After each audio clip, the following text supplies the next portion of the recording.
Mtu mwaminifu atakuwa na baraka tele.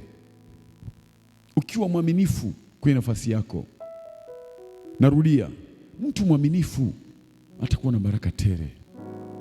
Uwe mwaminifu. Nasema na kanisa, nasema na watoto wa Mungu. Mtu mwaminifu atakuwa na baraka tele. Mtu mwaminifu. Uwe mwaminifu kwenye huduma yako. Uwe mwaminifu kuzidi kuwa mtakatifu, yaani kwenye nafasi yako ya kuwa mtakatifu. Bwana Yesu asifiwe sana.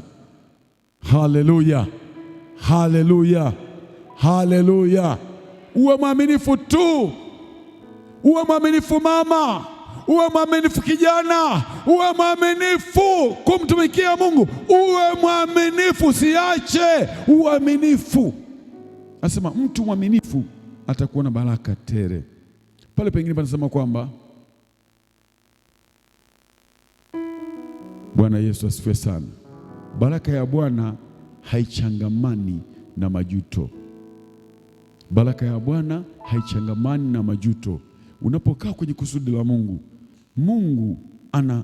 Mungu anakupa thawabu ya kukaa bila kupoteza.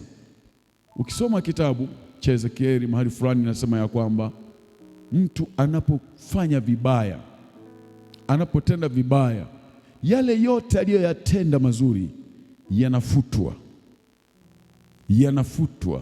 Ukisoma kitabu cha Ezekieli yanafutwa.